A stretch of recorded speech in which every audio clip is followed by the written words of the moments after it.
Hi, hello, and welcome to another episode of the Tampa Bay Arts Passport. My name is Avery Anderson. I want to welcome you in today.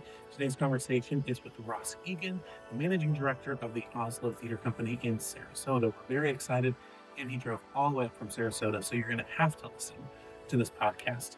Quick note about the Tampa Bay Arts Passport: we are your guide, your insider look at all things arts in Tampa Bay.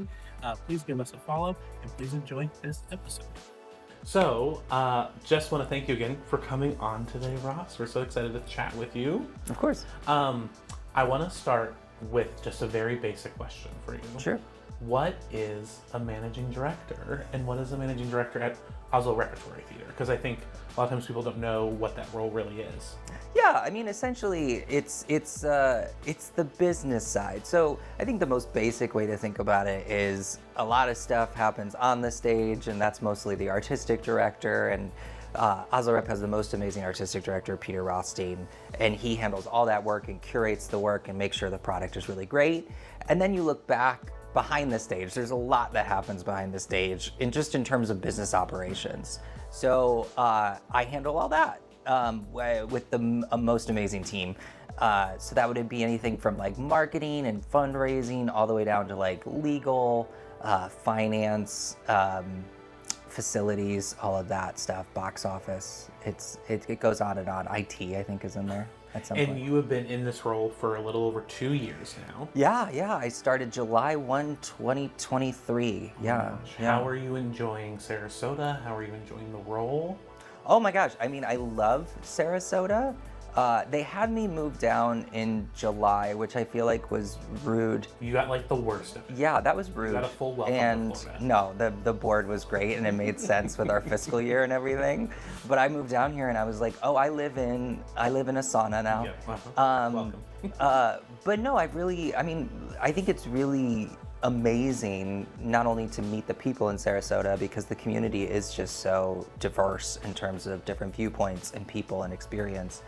I think also what was interesting is my kids are being exposed to things they would have never been exposed to. Like my youngest daughter loves circus, like is obsessed with circus, and she's doing acro, like silks.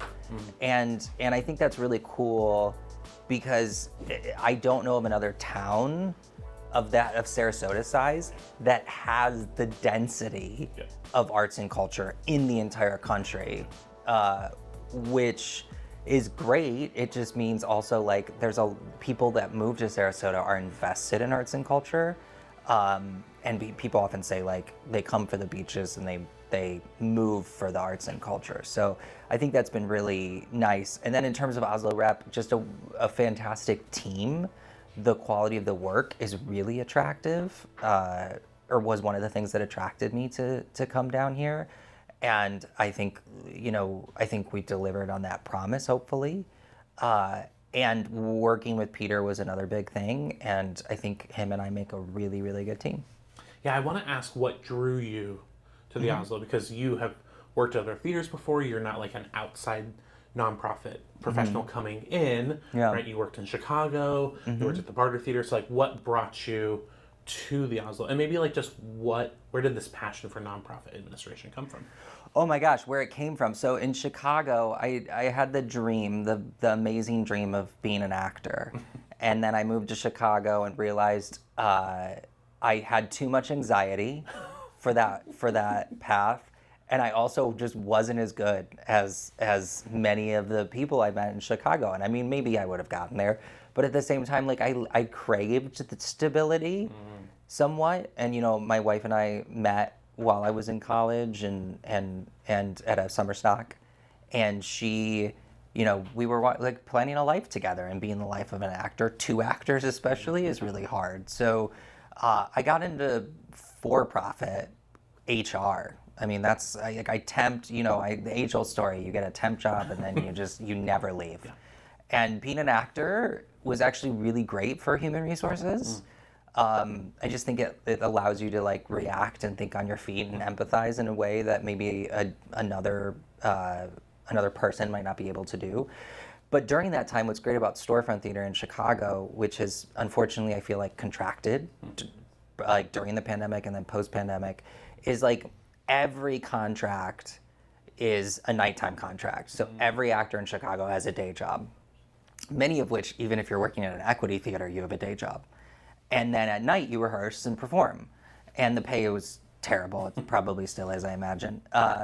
But my wife and I were like, oh, we both have jobs. We should start our own company because underappreciated musical theater was not really being produced. So that's how we started producing. And then our business model shifted. We started doing nothing but site-specific work. And found spaces is, what we called them, which was really difficult for musicals, but also rewarding.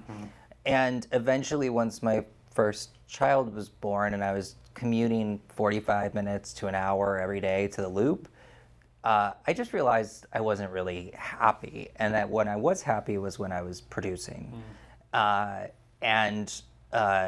I decided to go back to school. And because I felt that I needed a little more resume boost to prove that I could do this work.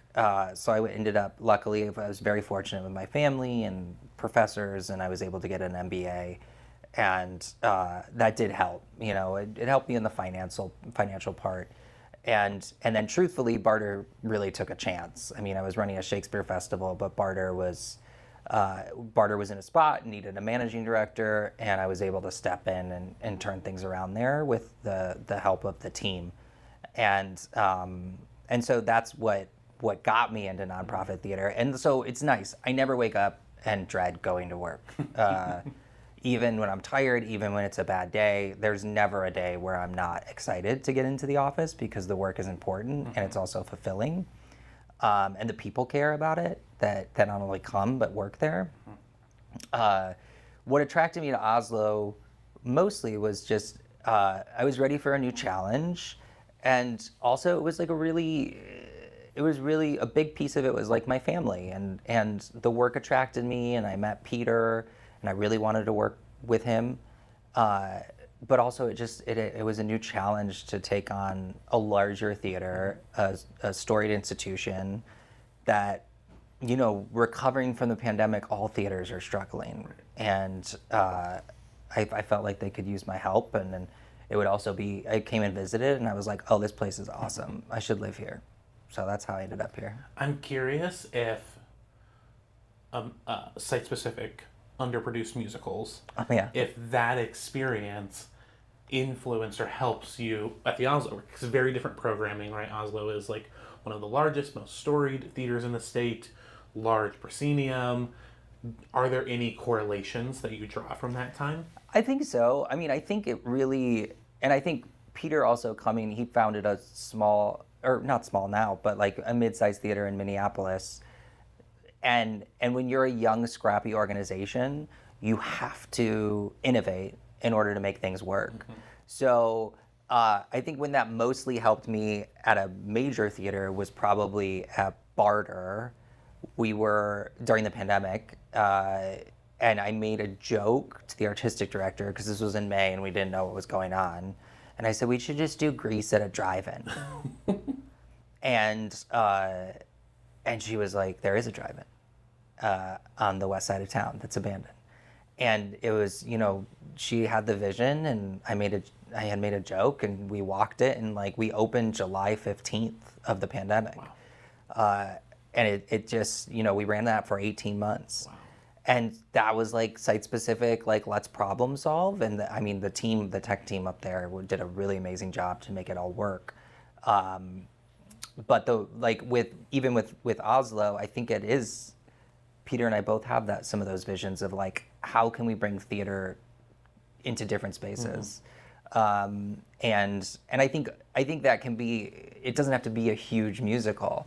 I mean, we have a new director of education in he's been there since about a year now, but he's of Sarasota, and I worked with him at Barter. And we often talk about like, how do we bring theater into the community? Mm-hmm. So like our Asolo Rep on tour, which we do, we have 48, bookings this year. And that allows us to like, we simplified it a little bit. We did multiple productions, shorter timelines to fit in class periods. And that's just a way to, bring bring it out a little bit and get out of that proscenium. And it is, it's a beautiful proscenium. Gorgeous. It's really stunning. But I think there are opportunities. Yeah. I want to ask, what has it been like? Because you and Peter have a moment that not many other leaders have, where you've taken over an institution right after the pandemic and right after long 40-year executives were running the theater. Yeah. So what has that been like to inherit this after such a long-term period of stability? Have there been benefits of it, setbacks of it? Like, what has that been like? Oh, I think Linda and Michael did such great work. Oslo, back when Michael took over and Linda had been running it with a little bit with Howard. It was already an amazing institution, and Michael's, I think, tenure with Linda's partnership just propelled it into national recognition. So Peter and I really inherited something great. What's interesting about our tenure is we started on the same day, which not very many, executive leaders from institutions start on the same day. So it felt like, we had to we were both learning things for the first time, which honestly maybe was beneficial because it allowed for us to, do a lot of listening and start instituting changes at about the 6-month mark, and then curate the season and kind of move forward with what we wanted to do. It was probably, like with both of us being new, philanthropically, I think there were pluses and minuses because, people in the community knew the institution, but both Peter and I were new, so we didn't have those relationships, which could have been beneficial because maybe they had opinions about Oslo that needed to be repaired, relationships that need to be repaired, and I think we did do a lot of that work. So I think there was pluses and minuses on that side. But truthfully, Linda and Michael are amazing mentors, and I know Peter talks to Michael on a regular basis. I know I talk to Linda on a regular basis, just because they know this place. But we're not afraid to disagree and make different moves. And I think we're doing great. I think we're doing really great work. Asolo Rep has the largest subscription base that we've had in our history, and I think because people are enjoying the work, not more because I think it's different, but I think you build that trust, and that trust was laid with the previous leadership, and we just have the opportunity to expand on it. That's fantastic. Yeah. Yeah. All right, I want to get a little nerdy for a Sure. little bit and talk about money and nonprofit models and I all love of these money. fun things. So I reached out to you because of some of your LinkedIn posts. Sure. Because I feel like you're saying what a lot of nonprofit leaders are feeling and either just not sure how to put into words or not quite okay to say it publicly, but really talking about the model of nonprofit theater. Yeah. And I loved in one of your posts, you said the mission is the heart, but the model is the engine. Yeah. So when we talk about the model of nonprofit theater, like let's just start there. What is the traditional model when we talk about, like, what is it? Yeah, nonprofit theater was, came about in the second half of the 20th century. And I think, the goal was to create this group of institutions where theater, high quality theater could be brought locally and not just from Broadway tours and things like that. And also new work could be developed. And what's great about nonprofit theater, is that we are not expected to break even on earned revenue. So all organizations that are nonprofit have to rely somewhat on contributed revenue, philanthropy, so on and so forth. And I think that's important because, sure, any nonprofit theater could raise their ticket prices like you would see on Broadway, that a commercial model that would allow us to break even or so on and so forth. But then that would be a barrier of entry to everyone in the community. And how can you be a community-based institution without being accessible to everyone? So I think nonprofit theaters were really coming of age at that point to be a space where people could do new work, access really high quality theater, and not have to go to New York or Chicago or Los Angeles. and so the basic model was built on this, essentially earned revenue versus unearned revenue model, which is all us managing directors ever talk about, is earned versus unearned revenue. And I think there's been cycles, right? In the 90s, a lot of corporations started supporting educational institutions, educational initiatives. So every theater got an education department, because that's where the money went. And same things with corporations now. Most corporations have stopped giving to arts institutions, and I feel like a lot of them are giving to social services and health and wellness, which is important. But then, like, with that drying up, how does your education program sustain itself? So I think that's been a challenge in the model. Is more theaters I see nowadays are relying on earned revenue, trying to increase their earned revenue, diversify earned revenue streams, and because philanthropy is starting to fade in the economy at this point, which is troubling because these institutions cannot sustain on earned revenue. If we could, we wouldn't be nonprofits. So how do you fix that problem? I don't think I have an answer, unfortunately. I really wish I did. That'd be great. But I think you can take measured steps to move forward. What do you mean when you say, and we can dive into this in a lot of different ways, when you say a theater can't survive on its earned revenue? Because a lot of people would say, well, you're a business, right? You should be able to make the money back, cover your expenses. So, like, when you say, like, that's not possible with theater, why is that not possible? Well, I mean, I think that if you look at there, and there's many graphs in them, and they're really interesting, and I wish I had them with me. But like, if you look at the cost of a ticket, right? Just because a ticket to the theater is discretionary income, and someone has to find value in that and value in the experience.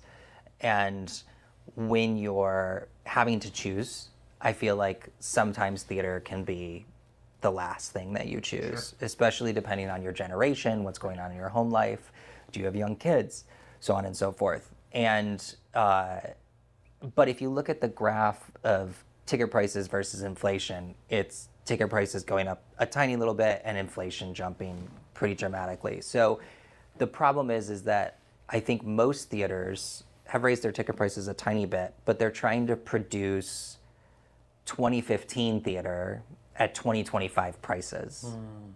And you can't do that. It's not sustainable, because there has been a movement, I think, in the theater community for, quality of life and artists and wages. And I think, even looking at the unions that we work with all 4 unions.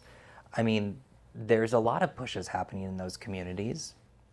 So if you want to see a big musical, which is, I feel like, what everyone loves, and personally I love as well, I mean, it's really expensive to produce. And can you make that money back just on single ticket sales? Definitely not. I mean, I think that there's, especially if you want the quality, at least the quality at Asolo Rep, the amount of people that we employ, the artisans, the economic impact we have, it's all theater that's made in Sarasota. It just costs a little bit more money. And fortunately, I mean, Sarasota is a super philanthropic community because there is a lot of institutions. And, we have a group of donors and philanthropists in town that support these institutions and see the value in it.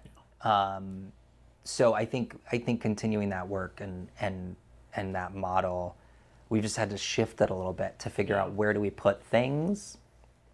And also, for example, with Asolo Rep on tour, what we were doing wasn't working. I mean, it didn't make sense. And we could see we weren't fulfilling a need. So we had to listen to our partners in the community, and we were able to tailor something that fit more their needs and resonated with our funders. So I feel like we've been really successful, and that's a perfect example of just, it's a different-ish model, but we're not turning it on its head. Yeah. Well, I think there's so many things that people don't quite understand about regional theater and nonprofit theater, especially when it comes to the expenses. And just one thing I hear a lot is like, well, why have expenses raised so much? And you kind of said it, like, things pre-pandemic did not really change for years and years. I remember when I got to American Stage in 2021, we had full-time staff members making less than $30,000, and that's not a livable salary. But that was like very common for the industry of like people did not get raises for years and years. And post-pandemic, I think a lot of theaters did that work to adjust standard of living and what we actually have to pay to make this possible. And I think it's difficult because I will always, and I've always said this my entire career, which is everyone that works on a nonprofit deserves to make more money. I think that's a fast true. These are people that believe in the mission and do this work because they love it, and they're fulfilled in it. And I wish there was a magic wand. I've been playing the Powerball, but I did not win. I did not win, but I think that is fundamentally true. I am very proud of Asolo Rep's compensation philosophy, and that we are able to do a lot of those things to make sure that people are compensated, especially our staff, because we have a huge staff at Asolo Rep. One thing that is difficult is looking at, like, typically in an organization, artists are the least paid. So your independent contractors, your equity actors, typically they're the least paid people in an organization of our size. So we also need to evaluate that model, and that's a union relationship. So then it adds that point into it. And I think, organizations as a whole, we're just trying to survive at this point. If you look at some of the news that's coming out, in terms of the other organizations that are contracting, the organizations in Pittsburgh are, thinking about consolidating. And I know those two institutions, or at least two of the three, and they're amazing. And I think that's an interesting model. I think some of the work that's going on in Toronto that's doing co-pros, but like all constantly with each other, 5 different theaters, I think is really interesting. So I think organizations are trying to find a way to survive. I think the concern is that because costs are going so high, and because we want to pay people more, you get into this situation where unfortunately, if an organization gets too big, then they have to do things like layoffs, which is the worst place you could possibly be in, because I don't think there's a single leader that wants to be in that spot.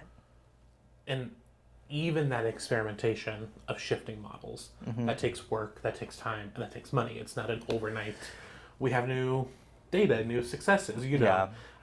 I worked at Long Wharf Theater for a while, and that's a whole entire different ballgame that you were playing up there. And I think people in the community, it's hard when you're shifting something because they want to see, does this work right away? And as you know, like, this takes years to really find the right model for the community. And I think it's what's a little even more, I think, just in this moment of time, there's a lot happening economically, politically. It's just very difficult because I don't think an organization can rely on anything. So I think that anxiety is palpable because you can't rely on your contributed revenue, you can't rely on your earned revenue, and you can't rely on public funding. So it is kind of, you're in this situation where you just need to hang on and adapt really quickly, which sometimes means making those like situations and looking for their short-term wins. Because I think, I forgot there was an organization, that is just like, we will survive and hopefully, and we'll be around in 3 years or something like that. I forgot who it was. And I was like, that's really scary for institutions that have been around for decades and more than half a century. But that's where we find ourselves.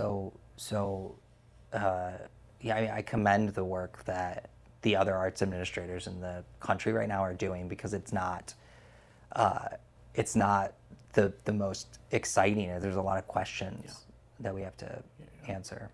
I'm curious, while you have the microphone, are there other things you really wish people understood about your work, about the theater, about Asolo, that you want to share that you're like, gosh, I just wish people understood this? Yeah, I mean, I think one thing that Asolo Rep, being, one of the largest theaters southeast of Atlanta, is everything is made in Florida. We employ all of these people to craft this amazing work, and we send a lot of our work out of the state to other theaters. And I wish people understood, or there was more understanding that this is a professional theater that is made here in Sarasota, and the quality that you will find is in my opinion, the highest level that you will find in Florida and the Southeast, which I think is really interesting. And every dollar that you spend at Asolo Rep stays here, which I think is also a little different than maybe a presenting house that has a tour come in or so on and so forth. So I think that's really exciting, and I just want people to come to the theater, because if everyone that came to a show gave like $5 or $10, oh my gosh, that would be a model shift. More that crowdfunding model, which I don't think happens as much in regional theaters as it does, on GoFundMe or in storefront theater. Crowdfunding was how we got all of our funding, is those $20, $25 donations. So. I think that would be great if people would just buy a ticket. I always tell people, like, you don't need to donate $1 million to be a donor. No, right? No. Every dollar is so pivotal. And I mean, I understand if you're giving $5, $10, you're not doing it for the tax deduction, but I do think, if you go to see a show, and this could be any arts institution, this could be, if you go to a museum, if you go to a concert of some kind, for a symphony or an opera, a ballet, and you're moved like that, you're like, wow, that was impressive, or you feel something. I would love for people to be empowered to give $5 or $10, because it would make, honestly, like, you think it wouldn't make a difference. But if 1,000 people come to a show and they all give $5, that's $5,000. That's really, really helpful. And for some of the smaller institutions, that's even more meaningful. I feel privileged because we're at a large institution, but for those small institutions, things like getting state funding cut, that will hurt and affect Asolo. But it will not affect Asolo as much as it affects all the other arts institutions in Sarasota and Tampa. And when people ask me how I felt about it, I said, I think we'll be fine. I think we will. But I'm worried about, the smaller theaters, I'm worried about Urbanite. I'm worried about the museums or the independent artists, because they've lost funding. For them, it was a much higher percentage than it was for Asolo. So just going to see, and even buying tickets is helpful. Sell out a show, and then everyone will be happy. Okay, I feel like we can talk about money and things for a long time, but I want to ask some of the rapid fire questions. Okay, I planned them kind of in my brain. Okay. And if you didn't, that's totally fine too. Yeah. Okay, so just like gut responses. Yeah. First one, what does artistic community mean to you? I mean, I think it means being in a place where people value differing viewpoints and art for allowing those conversations to happen. I think every piece of art, wherever you are on the spectrum, is political in some way. I think the Newsies is political. I mean, yeah. So I think being in a part of an artistic community where the artists feel supported and able to produce that work, and then people are willing to have those conversations. And I feel like we do have that in Sarasota, where the work being produced is very eye-opening and welcoming, and people seem to support it, which I think is beneficial. All right, one word. What is your hope for arts in Tampa Bay, Sarasota? Sustainability. I'm always about sustainability. I mean, really, fiscal sustainability is my highest priority. It doesn't matter what happens right now. My goal is for everyone to be around in 10, 15, 20, 25 years. And that might mean making some difficult decisions one day. And honestly, we make difficult decisions every day. And I think sustainability and being around for the next generation is the most important thing. That's a very managing director answer. That is 100% a managing director answer, because I'm like, it could be like, be bold. No, I want my balance sheet to be balanced. No, I mean, you just, but that's, when you talk to a board of directors, that's what you have to look at. Last question. Yeah. If you could have dinner with any artist, living or past, who would it be? Ooh, I was thinking about this because I was thinking, I've been really reflecting a lot on Robin Williams recently, and his work and his career, and it was funny.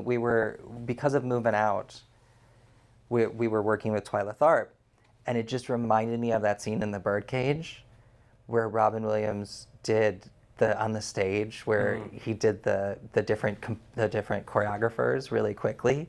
So I kept saying that out loud every time her name came up, and then the team started doing it, and I'm just like, what an amazing human, and troubled, and so outwardly joyous and nice. And I've been watching a lot of his movies, and some with my kids, depending on if they were appropriate. But what an amazing human, and I think he would have I think he'd be really chill. I think so.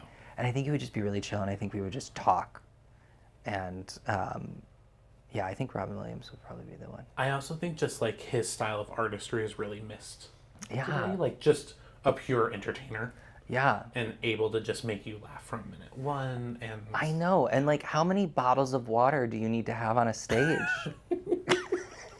How many cases of water do you need to have on a table on stage, because you're so hairy that you're sweating profusely as you're going on and on, and being, I just wow, what a special human. I would love to, my kid just brought up Mrs. Doubtfire the other day, and just what an amazing, don't know how I feel about the musical, but the movie is so great. I mean, I think he was a really, really lovely person I would have liked to meet. Wonderful. Well, thank you so much for coming on today. Thank you for talking with us. I want to encourage everyone to go check out the Asolo season opener, Come From Away. Yep. This November. Yeah, November 15th we open, and we run through the end of December. And it's going to be such an amazing production. I know it's toured a lot.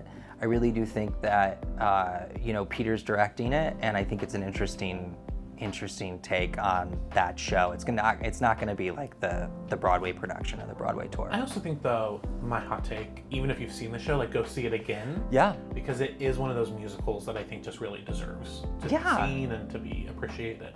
And I also think that, in the time where our friends in the North, don't necessarily, I think there's a lot of relationships between our friends in Canada and the United States, and it just the story of it, knowing that these Canadians took these people in from all over the world, including Americans, on this really difficult time. It's just it reminds you that there's hope in the world, and so we're excited about it. We think it's the perfect story for right now. Wonderful. Well, thank you so much again. Thank you, Avery. Hopefully we'll talk to you soon. Yeah, thanks so much. All right, that was probably our nerdiest, most money-filled, most sustainability-filled episode. I don't know if that's a thing, but it is now.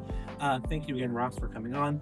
Please support the Asolo. Go see Come From Away this November, and please consider making a donation to any theater. As Ross said, even if every audience member just gave $5, 1,000 people giving a $5 donation is very radical for any arts organizations, especially those in Florida who are facing budget constraints and cuts left and right. So please consider supporting any arts organization in the state and in Tampa Bay. We would all really appreciate your support. Thank you again so much for listening. Please continue to follow, subscribe, like, or even if you don't like us, subscribe out of hate. That's fine with me too. The Tampa Bay Arts Passport Podcast. Thank you so much and see you next time.